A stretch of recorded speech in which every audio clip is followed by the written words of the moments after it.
It's Maya and today I'm going to talk about public speaking. Yes, public speaking. Apakah itu adalah sesuatu yang merupakan bakat atau hal yang bisa kamu latih? Coming up. Berdasarkan berbagai hal yang aku amati mengenai public speaking, aku punya teori atau pendapat bahwa public speaking itu adalah sebuah skill yang sebenarnya bisa dilatih dan bisa dikuasai oleh siapapun.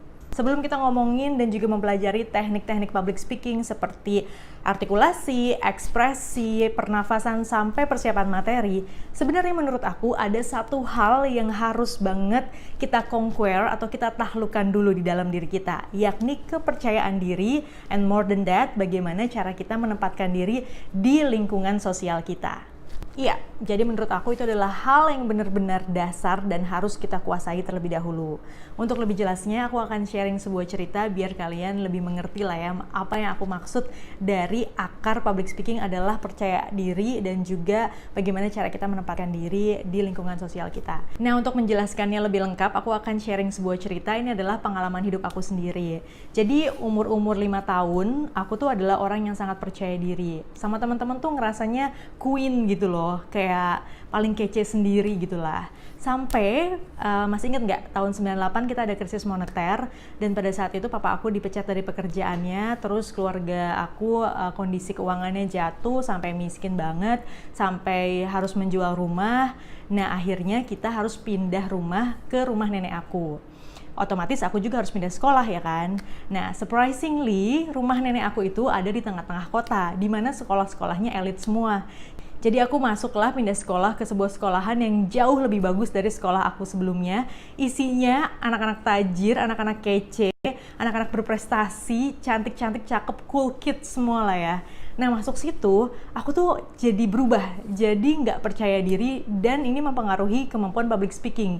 Pada saat itu aku nggak berani ngomong di depan kelas dan nggak berani terlalu menonjol di depan anak-anak yang lain karena aku merasa minder dan aku ngerasa bukan siapa-siapa gitu lah ya. Nah, kemudian kondisi tersebut berlanjut sampai aku SMP. Nah, pada waktu SMP aku inget banget ada sebuah momen yang bikin aku sadar kalau dulu tuh sebenarnya kemampuan public speaking aku sangat-sangat zero banget, jelek banget karena aku nggak percaya diri di lingkungan sosial aku. Jadi waktu itu ketika aku masih kelas 2 SMP lah ya, kalau sekarang sih kelas 8.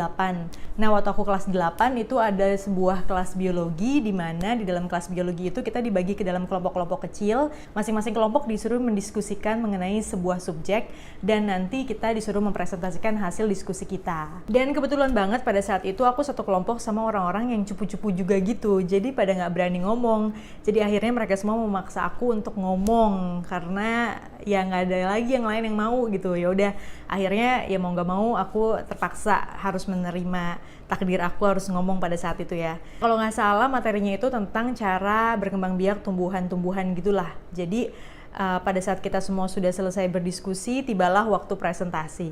Semua kelompok sudah presentasi ya kan dengan materinya yang sama-sama bagus sebenarnya, dengan presenternya yang sangat-sangat luar biasa, yang teman-teman aku yang pada jago ngomong lah gitu ya, yang pada saat itu presentasi. Nah, tibalah kelompok aku saatnya presentasi.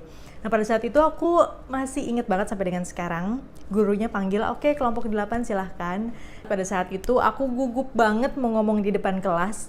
Aku benar-benar nggak tahu harus ngapain. Dengan tangan dan juga badan yang bergetar, aku ambil secari kertas hasil diskusi kita tentang tumbuh-tumbuhan tersebut. Terus aku berdiri di depan kelas, terus aku baca, benar-benar baca hasilnya. Jadi tumbuh-tumbuhan berkembang biak dengan berbagai cara seperti itu misalnya ya. Dengan suara yang bergetar, terus baru 2-3 kalimat tiba-tiba gurunya menyela. Terus gurunya langsung bilang, tunggu, yang lain kedengeran gak sih? Yang di belakang kedengeran gak? Terus semua teman-teman aku pada ngomong, gak kedengeran bu, ngomong apaan sih? Gitu. Nah, akhirnya gurunya bilang ke aku, tolong dikerasin ya Maya suaranya. Padahal pada saat itu aku ngerasa suara aku udah cukup keras gitu, membacakan apa yang ada di kertas yang aku pegang gitu. Yaudah, terus aku langsung berpikir, oh teriak-teriak kali ya maksudnya gitu. Ya udah, dengan teriak-teriak aku baca dan suaranya teriak-teriak sambil bergetar gitu karena saking nervousnya gitu. Dan aku bener-bener nggak berani ngelihat mata semua audiens atau teman-teman aku pada saat itu. Aku bener-bener cuma lihat ke bawah sambil bergetar. Tumbuh-tumbuhan dapat berkembang biak dengan berbagai cara. Bener-bener cuma kayak gitu. Terus akhirnya sekitar 1 sampai 2 menit sudah selesai aku bacakan, terus aku langsung kembali lagi ke tempat duduk. Kayaknya pada saat itu kelompok kita adalah kelompok paling jelek presentasinya gitu ya. Dan ya itulah, kalau misalnya aku ingat pada masa itu, aku menyadari bahwa gila ya, dulu tuh aku bener-bener nggak bisa public speaking sama sekali gitu, bener-bener jelek banget gitu. Di saat teman-teman aku udah pada jago, aku nggak bisa public speaking sama sekali. Dan kondisi tersebut masih terus berlanjut sampai akhirnya aku menemukan turning point hidup aku. Ketika lulus SMP, masuk ke SMA, aku mulai berpikir, mau sampai kapan sih gue kayak begini, mau sampai kapan gak percaya diri, minder, dan jadi orang cupu. Gue juga pengen gitu loh, jadi orang yang keren, banyak yang adore gitu kan. Bisa ngomong di depan kelas begitu kerennya gitu. Terus gue juga mulai berpikir masa SMA itu katanya adalah masa yang paling indah, masa yang harus diisi dengan keceriaan, cinta, dan lain sebagainya. Gimana gue bisa mengisi masa SMA gue dengan indah kalau gue tetap menjadi orang yang minder dan gak percaya diri gitu. Nah, pada saat itu aku benar-benar berpikir dan memutuskan untuk berubah. Oke, keluarga gue boleh susah, boleh miskin, dan lain sebagainya. Tapi bukan berarti gue harus jadi anak yang gak pedean dan harus jadi anak yang cupu. Masa anak-anak orang kaya doang yang bisa percaya diri? Masa anak-anak orang kaya doang yang bisa ngomong bagus di depan kelas? Masa anak-anak orang kaya doang yang boleh berprestasi? Kan gak begitu kan?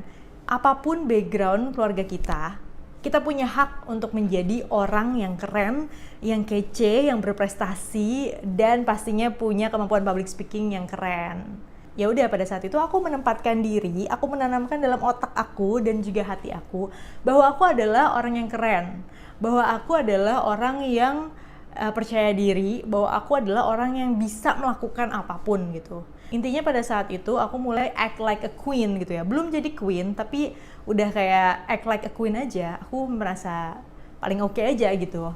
Dan merasa worth it untuk bergabung dan juga bersaing dengan teman-teman aku yang lain. Dan itu bener-bener ampuh aku jadi orang yang percaya diri, jadi orang yang gak takut ngomong di depan kelas. Dan yang paling penting, kemampuan public speaking aku mulai meningkat, mulai ada perubahan gitu. Baru setelah itu aku belajar tekniknya gimana supaya lebih bagus. Aku belajar dari berbagai macam pelatihan, Mojang Jajaka atau pelatihan radio dan juga pelatihan presenter atau jurnalistik yang ada di kampus.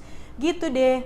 Nah, itu adalah satu cerita pengalaman hidup aku sendiri yang membuktikan bahwa sebenarnya public speaking itu adalah hal yang bisa kita pelajari. Dan yang paling penting, akarnya itu adalah kepercayaan diri kita dan bagaimana cara kita menempatkan diri kita di dalam audiens atau lingkungan sosial kita.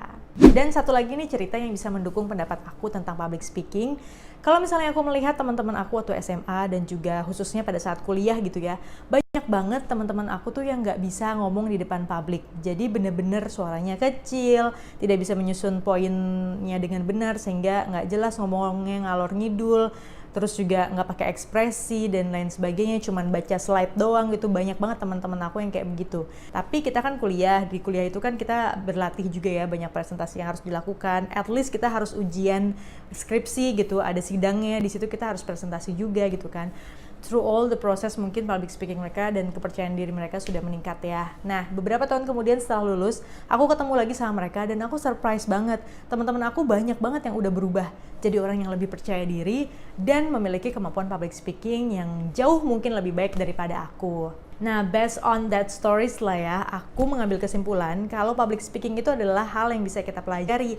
Dan yang paling penting dari public speaking itu sebenarnya sebelum ke teknik adalah bagaimana cara kita mengumpulkan kepercayaan diri kita dan bagaimana kita menempatkan diri kita di dalam lingkungan sosial atau audiens kita. Itu akar atau kuncinya. Baru setelah itu kita mempelajari tekniknya.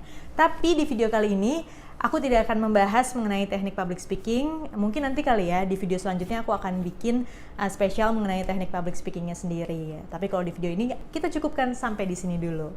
Oke, sebelum aku mengakhiri video ini, ada sesuatu yang ingin aku sampaikan. Aku pengen berterima kasih banget buat kalian yang udah komen di semua video aku. Komen-komennya aku baca kok, tapi karena terlalu banyak, kadang aku suka kelupaan ngebales atau kelupaan nge-love. Tapi terima kasih atas supportnya, atas komennya, mau yang negatif, mau yang positif. Terima kasih sudah meluangkan waktu untuk komen ya kan.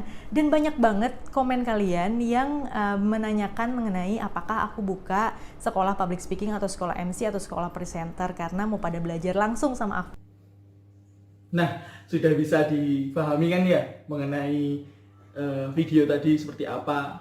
Coba teman-teman sekarang bisa komen di bawah komen melalui grup WA ini, maksud saya bukan di bawah. Jadi silakan komen mengenai public speaking menurut teman-teman itu seperti apa. Hal tersebut apakah termasuk bakat atau sesuatu hal yang harus dilatih. Ya, bisa komen sekarang untuk di grup untuk kita diskusikan secara bersama-sama.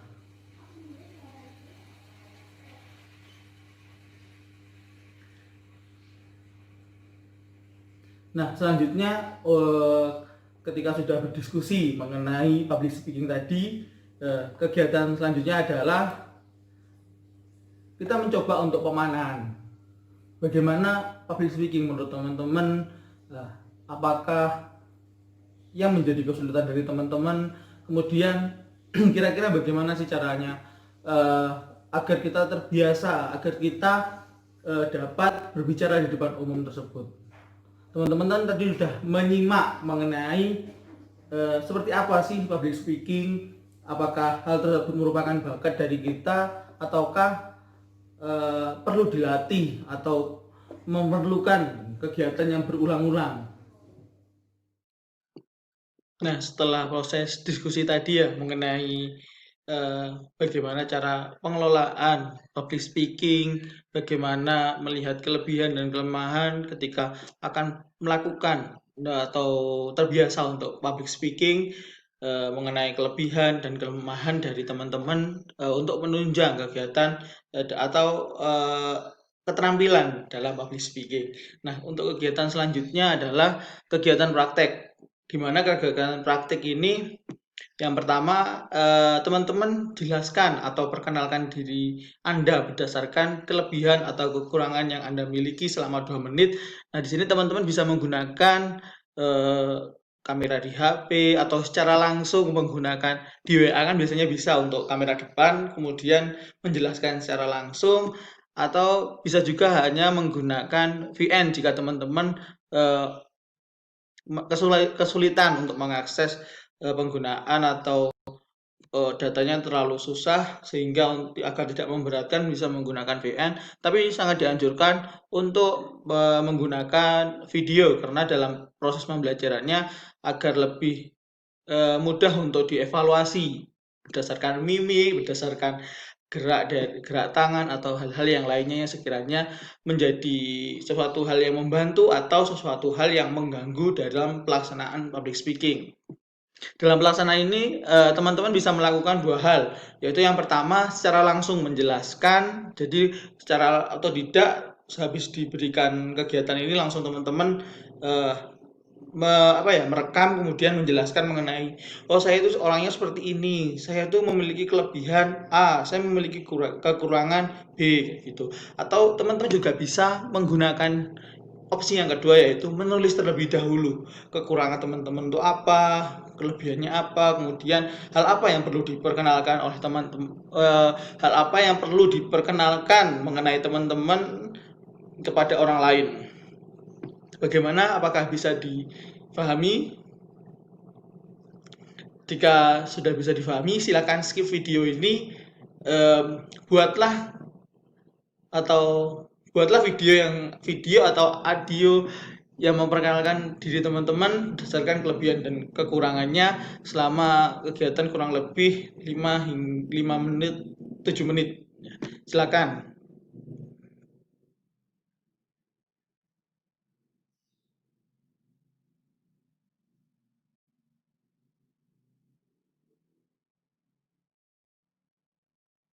Nah, tadi kan sudah membuat video, kemudian sudah teman-teman upload juga di grup WA yang nantinya akan kita bahas secara bersama-sama mengenai hal apa yang perlu ditingkatkan, hal apa yang perlu dikurangi agar tidak mengganggu ketika teman-teman belajar atau terbiasa untuk berbicara di depan orang banyak. Nah, untuk kegiatan yang terakhir adalah di sini my reflection.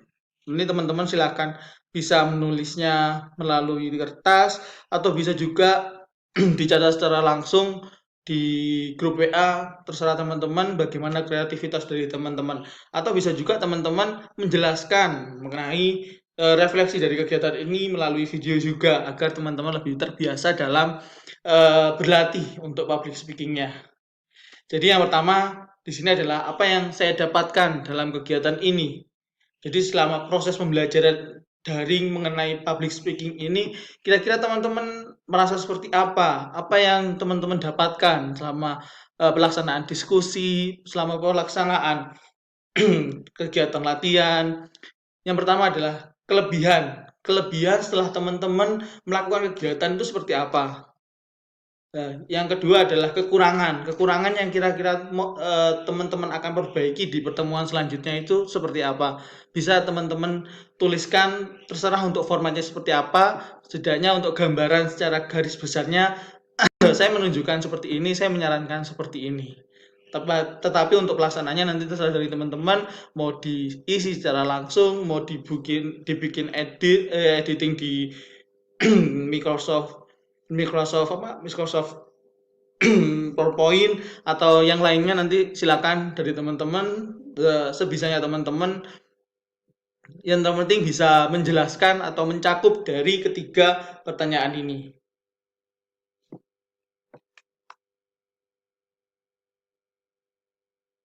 Jika sudah, nanti silakan bisa dikirim di grup ini ya, agar nanti bisa kita simak secara bersama-sama, bisa kita pelajari, bisa saya pelajari juga untuk pertimbangan pertemuan selanjutnya, yaitu mengenai pelatihan lebih intensif untuk terbiasa berbicara di depan orang banyak atau public speaking.